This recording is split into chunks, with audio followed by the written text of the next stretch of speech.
Holdings patrimoniais, holdings de participação, são veículos por meio aos quais você concretiza um planejamento sucessório, uma proteção patrimonial, dentre outros veículos. É justamente sobre os efeitos tributários que a reforma tributária tem sobre não só esses institutos, mas sobre a própria sucessão, que nós vamos falar no EvoTalks de hoje.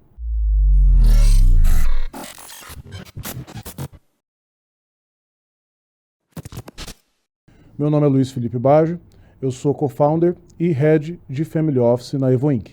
Eu sou o Otávio, co-founder e head de Tax da Evo Inc. E hoje, no nosso episódio do EvoTalks, nós vamos conversar um pouco sobre não só os instrumentos, né, das holdings patrimoniais de participação, mas sobre os efeitos da reforma tributária aprovada no ano passado, que nós vamos enxergar nesses institutos e no próprio planejamento sucessório, na proteção patrimonial de forma geral. E para isso, nós vamos conversar aqui com o Otávio, que é especialista, né, o head de tax aqui da Evo Inc. E, Otávio, eu queria começar essa nossa conversa sabendo de você como que você enxerga, quais são os principais efeitos, tá, que a reforma tributária trouxe, não só necessariamente, né, para mudanças gerais, mas mudanças mais específicas mesmo que afetem o proprietário de grandes patrimônios, a pessoa, a família que tem operações econômicas, seja na área rural, na área industrial, comercial, enfim. Como que você enxerga os efeitos da reforma tributária? Bom, maravilha, Luiz. Prazer estar aqui com você. Prazer, meu. Mais um dia. Né? Bom, eu acho que esse cenário é um tanto quanto delicado, mas previsível, o que nos permite ter um horizonte de saber onde ir, né, onde pisar. Considerando famílias que detêm patrimônio, exploração econômica desse patrimônio, seja com uma empresa, seja com imóveis urbanos, rurais, investimentos financeiros, enfim, dentre outras inúmeras formas de exploração patrimonial. Considerando a família que detém o seu patrimônio ainda na pessoa física, né, muitas vezes em nome dos patriarcas, ou até já foi feita alguma operação de doação para sucessores, mas já existe uma nova geração, ainda nas pessoas físicas, e aí entra o cenário do planejamento sucessório, que você muito bem explicou na introdução, e um dos veículos que se usa é a criação das holdings, né, as pessoas jurídicas.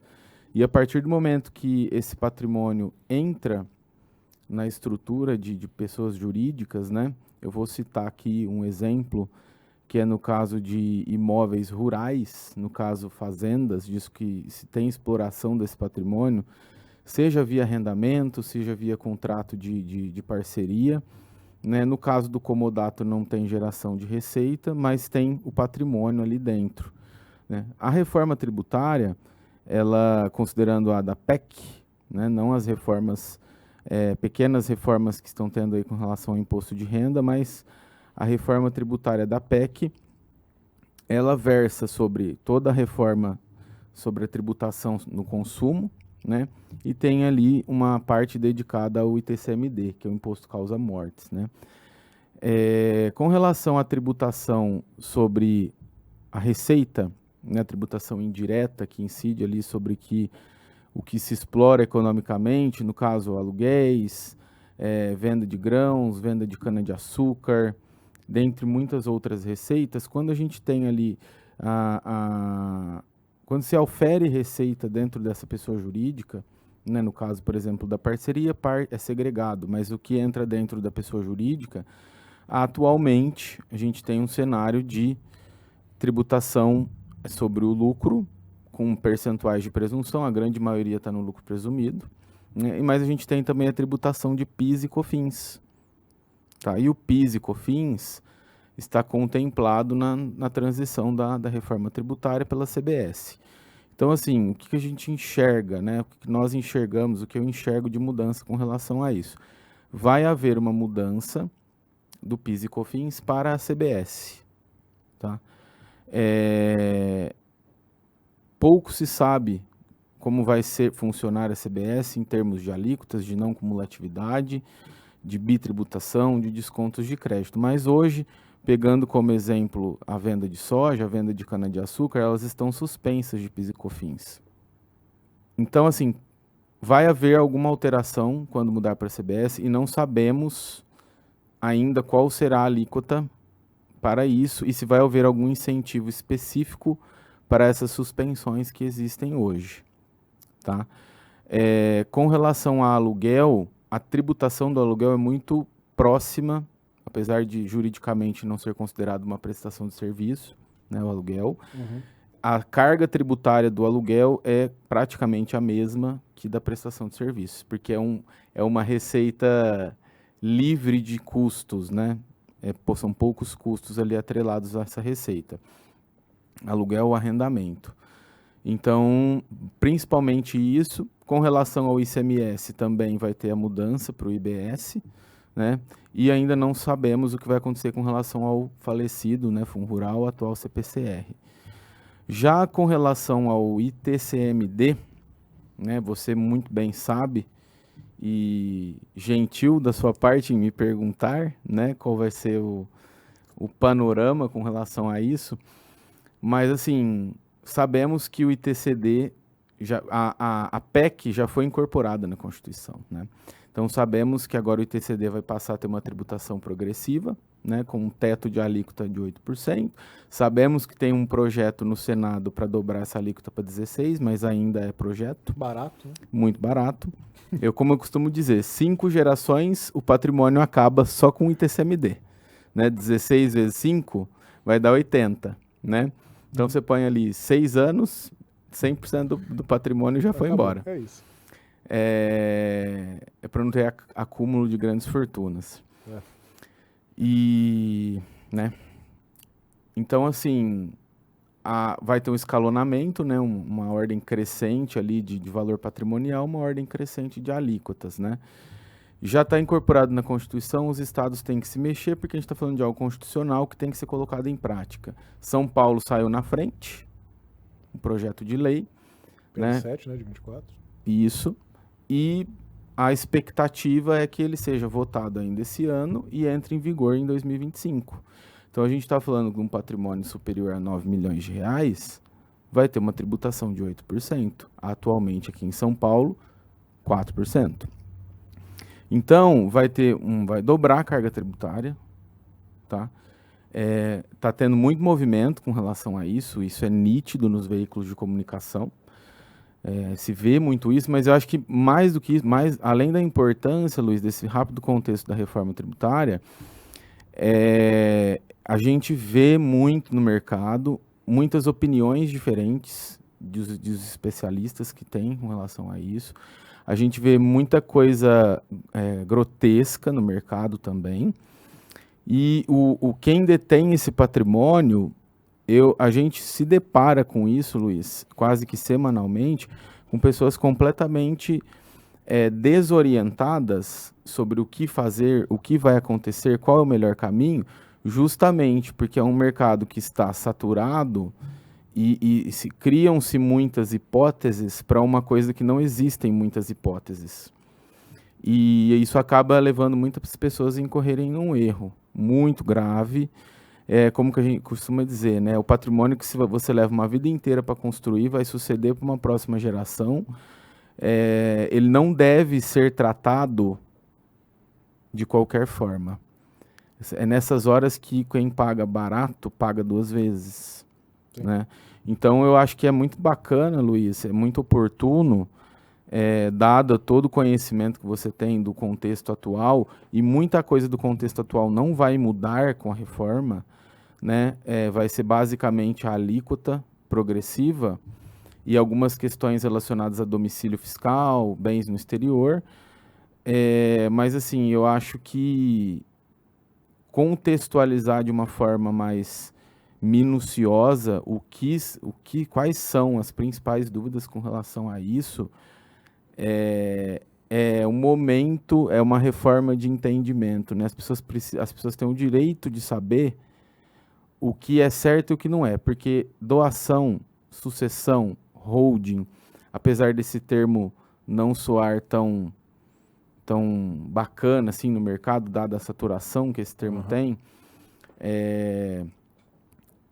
as pessoas precisam saber, porque a lei é a lei e o que dá para ser feito tem os limites legais. Tem, né? tem. E, inclusive, é uma coisa interessante, pegando até carona na questão de limites legais, né? Você comentou um pouquinho antes sobre um dos aspectos, mudou muita coisa sobre o TCMD, mas um dos aspectos que mudou foi justamente a questão, por exemplo, da tributação de bens no exterior, né? A sucessão de bens no exterior. E casando essas duas questões, né, das pessoas terem ciência plena de que o Estado nem sempre está certo quando ele regula algo e que também não pode haver abuso do contribuinte, né? Então não pode ter abuso de nenhum dos dois lados, nenhum dos dois polos, né, da relação tributária. É interessante ver, por exemplo, que o Estado de São Paulo, ele há muitos anos, ele tinha regulamentado dentro do regulamento do ITCMD, e a gente está dando o exemplo do Estado de São Paulo, não só porque é o estado que nós moramos, né, mas porque é um case meio que para o Brasil, o Estado de São Paulo nesse sentido, né, pelo volume patrimonial, você tem muitas pessoas com uma renda e com um patrimônio na média maior do que na maioria, se não em todos os demais estados do Brasil. Mas o que a gente está falando para cá se aplica via de regra para qualquer outro estado, né? Mas o Estado de São Paulo, por exemplo, desde da alteração do regulamento TCMD em 2001, já previa a tributação de bens no exterior, sendo que não havia autorização para isso. Então, é um exemplo de quando o governo ele legisla sobre algo que ele não tem legitimidade para legislar ainda, porque não havia o cumprimento de um pré-requisito necessário previsto na Constituição. E, evidentemente, as cobranças, né, sobre a transmissão via doação, inventário de bens no exterior, do ITCMD, né, sobre esses bens, sobre essas operações de doação e inventário, quando questionadas em sede do judiciário, as cobranças caíam, os autos caíam. Com certeza. Só que é lamentável, né, que tenha que ter tido uma contestação judicial de um auto para o Estado não te cobrar de algo que ele não poderia te cobrar, né?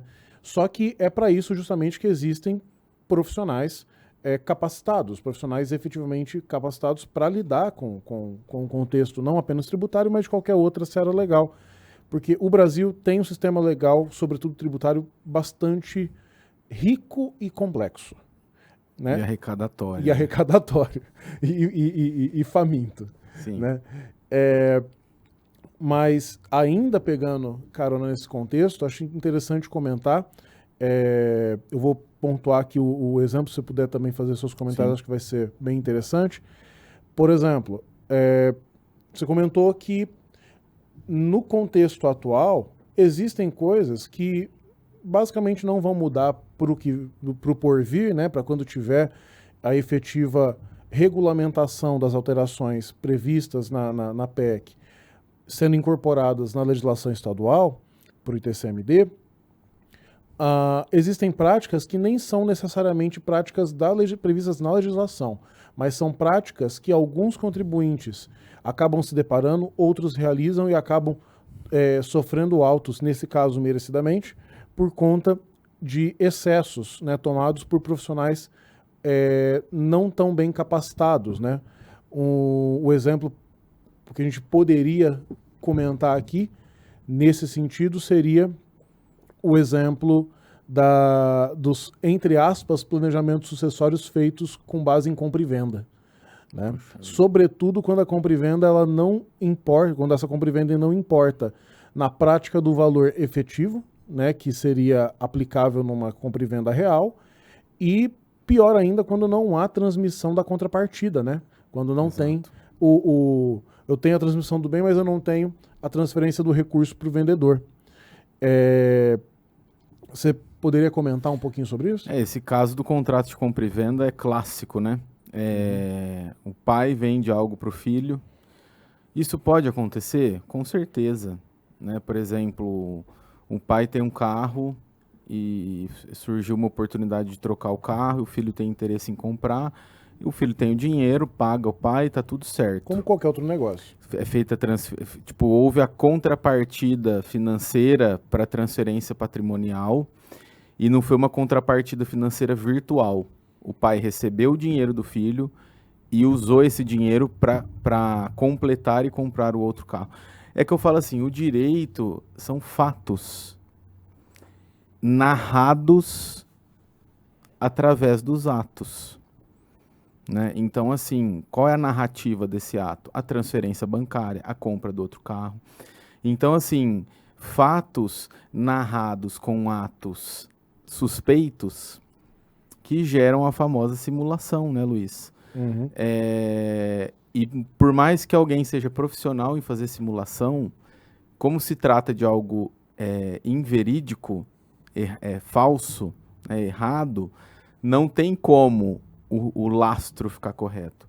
Então, assim, um caso que a gente se deparou recentemente foi a transferência de posse de pai para filhos de uma holding patrimonial, a qual detinha uma participação societária de uma empresa que vale milhões. Foi feita a alteração na junta do contrato social, não existe contrato de compra e venda, não existe transferência dos recursos. E assim, por mais que existisse, cá entre nós, um pai vender todo o patrimônio dele para os filhos... Que já são a própria linha sucessória. É estranho. Já é de se duvidar. Então, assim, esse planejamento, assim, para mim é o fundo do poço. Tá? É o pior cenário que pode existir. Se o documento conta uma história, essa é uma história extremamente mal contada. É ridiculamente nítido que tem alguma coisa, que tem coisa errada. Sim. E isso é ilegal, é dar simulação, pode dar até crime contra a ordem tributária, é má fé.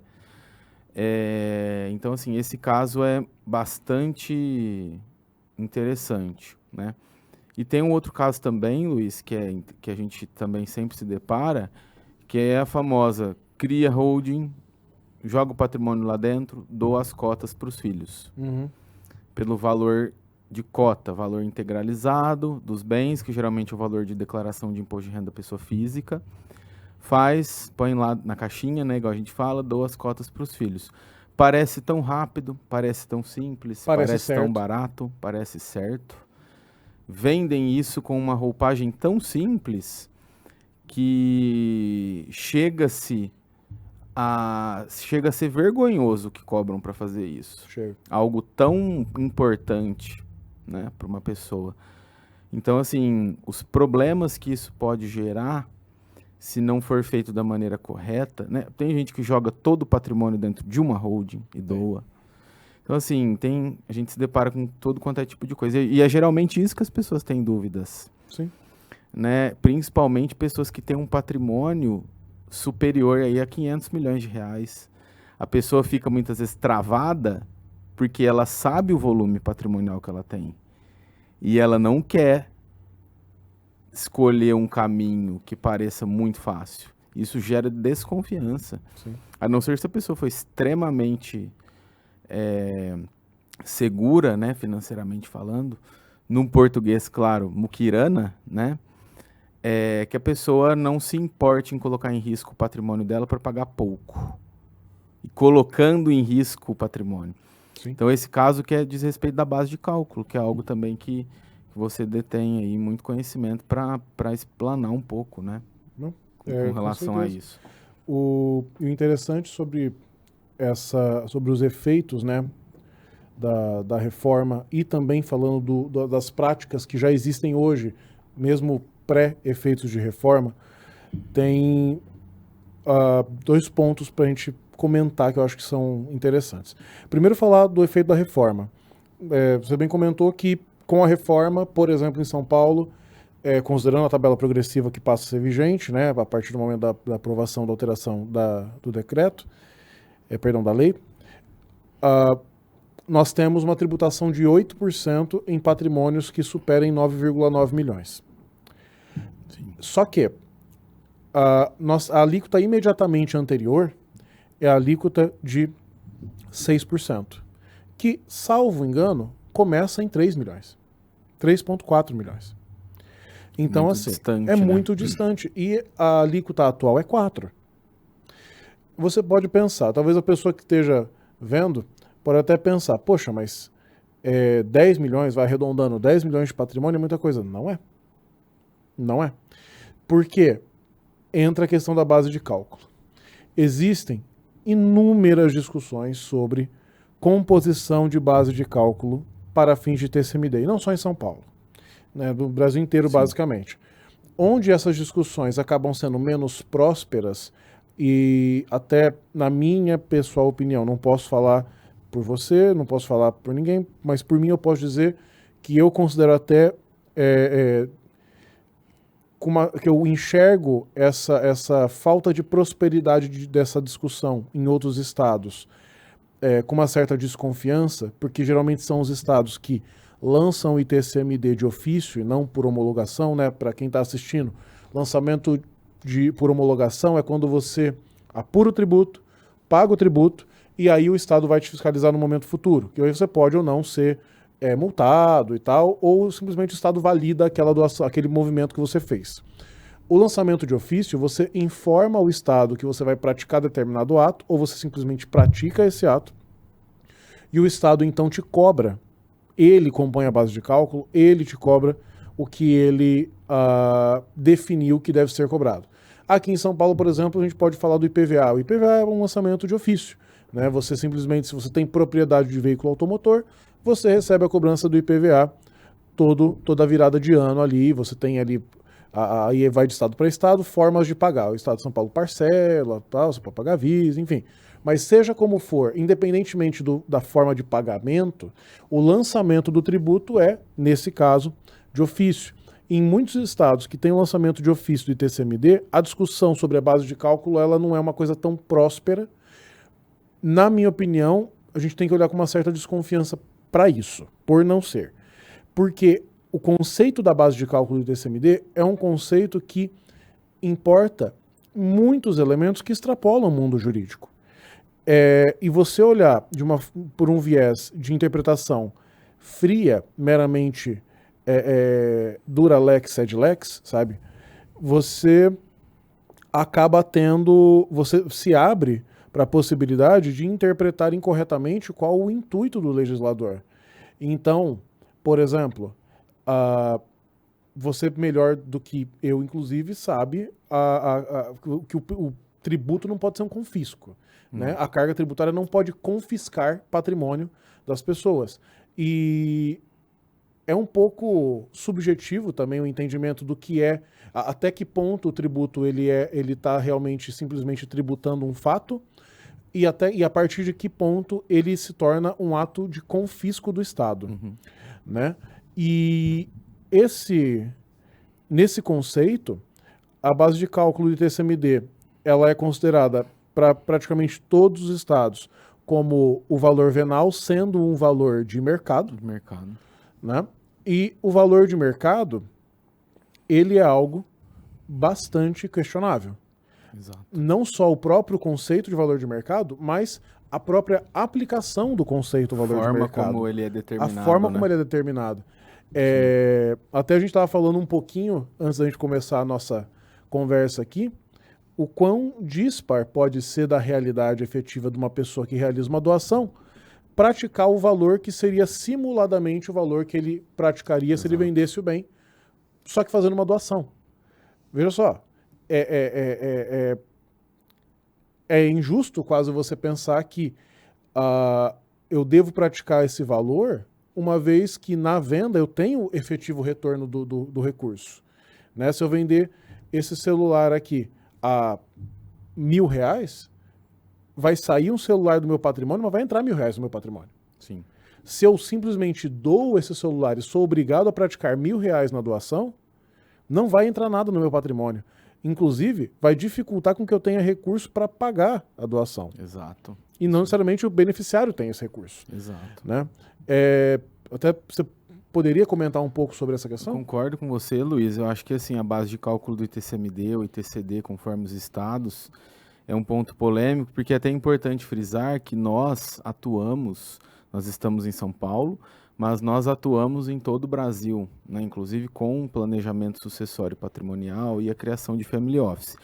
Então nós lidamos, né, com os estados relacionados a isso. E quando o Luiz cita, né, o lançamento de ofício, você informa, ó, estou doando isso. O estado vai ver, quanto vale isso e vai te mandar a guia. Eu acho que isso intimida ou até por falta de informação, muitos contribuintes acabam não recorrendo àquele cálculo, que é uma permissividade que tem. Eu posso não concordar com aquilo e discutir aquilo judicialmente, administrativamente. Isso faz com que muitos inventários fiquem parados. Inclusive, tem empresas hoje que compram direitos creditórios de inventário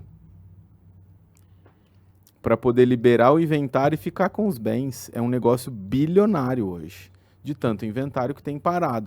Inventário, primeiro, porque não fez planejamento. Sim. Né? Então, assim, e quando é por homologação, eu calculo, eu determino o valor e depois a Receita Estadual vai ver se o meu valor está próximo do que ela entende que o que é correto.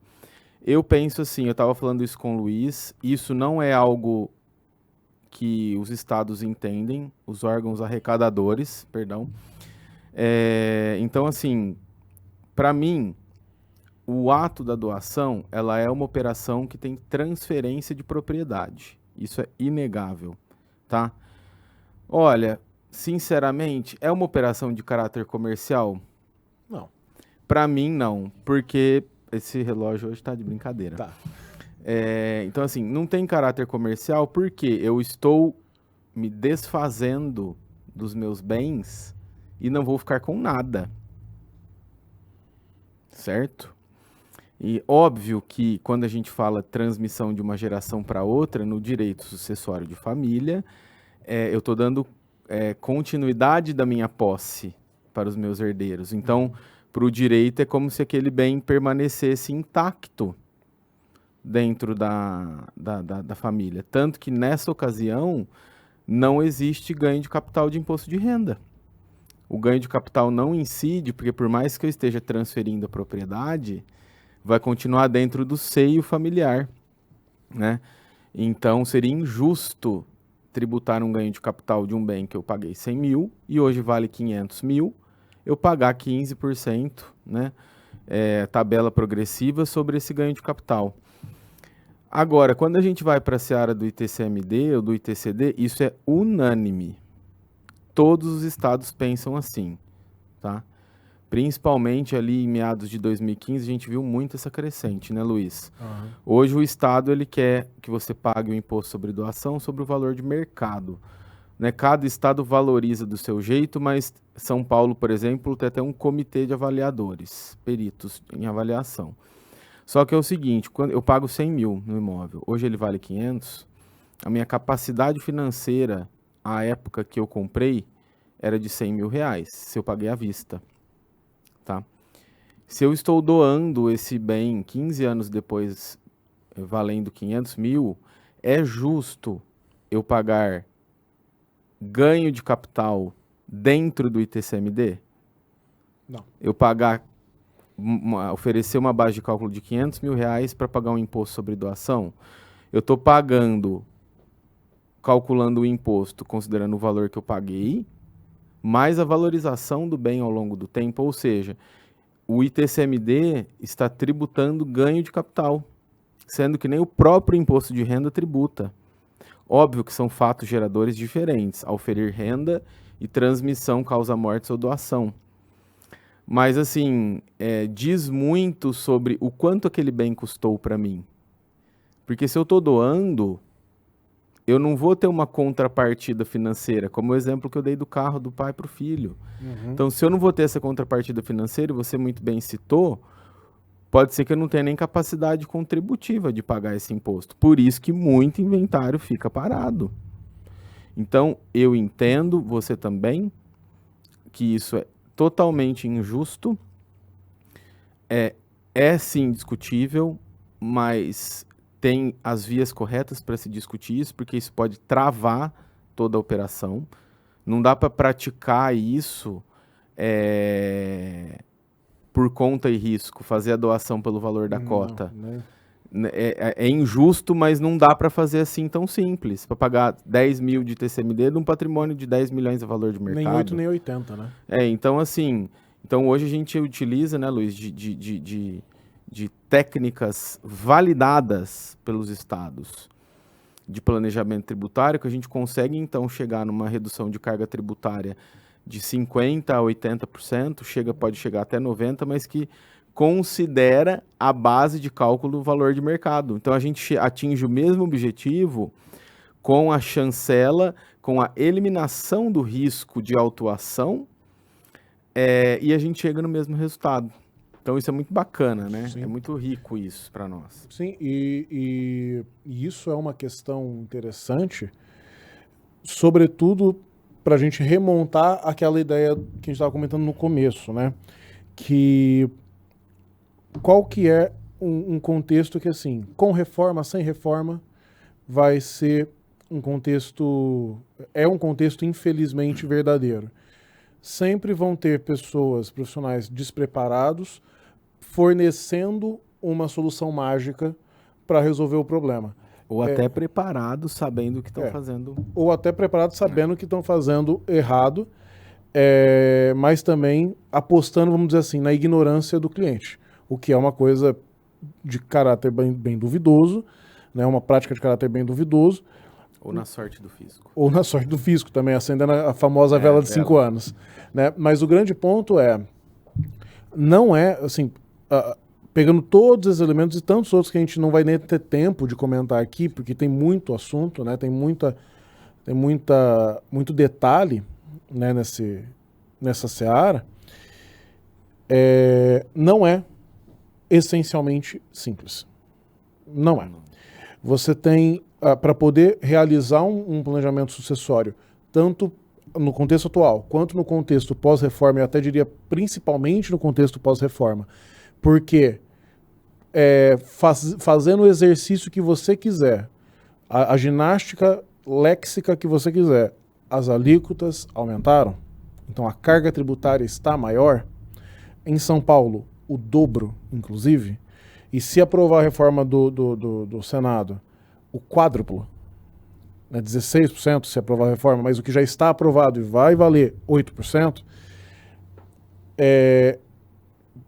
é necessário ter um cuidado redobrado, porque nesse contexto em que você deixa a sucessão acontecer de forma natural, que seria causa-morte sem preparação, ou mesmo que você faça um planejamento sucessório, mas sem cuidado com trabalhar o seu patrimônio, reorganizar o seu patrimônio para que ele reduza a sua carga tributária, e isso somente fazendo só profissionais realmente muito capacitados de forma multidisciplinar conseguem fazer,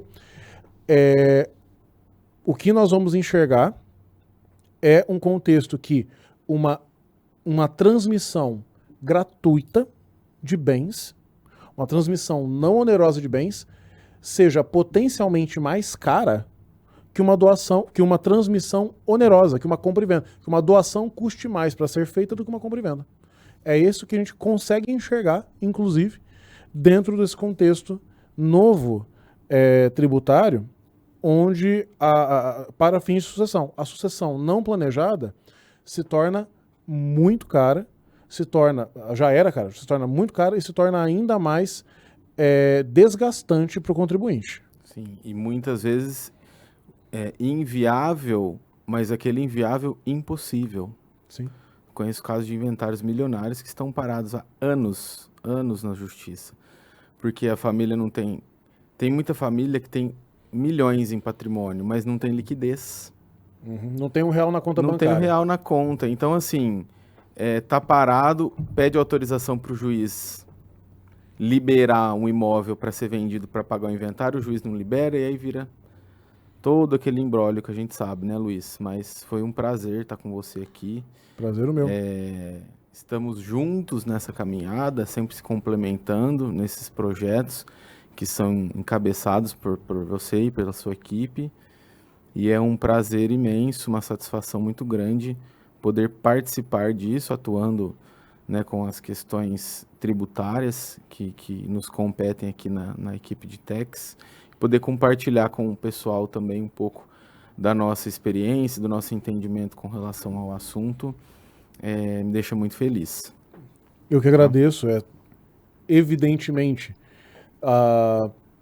um prazer para a gente poder trabalhar junto. Até quando a gente começou a Evo, a ideia sempre foi essa multidisciplinaridade, sempre foi essa troca, essa comunicação, e é por isso que a gente consegue, né, ter essa sinergia e entregar produtos, projetos muito bem elaborados, né, muito bem finalizados, muito bem conduzidos. Então, a felicidade é minha de poder trabalhar com você também nisso, e a tua equipe. Bom, e você que nos acompanhou até aqui, se gostou do tema, existem outros conteúdos relativos a questões sucessórias, questões tributárias, em outros episódios do EvoTalks, tantos que já foram publicados, os que ainda virão. Então, não deixe de acompanhar a gente, segue, compartilha, comenta, tira suas dúvidas e até o próximo EvoTalks.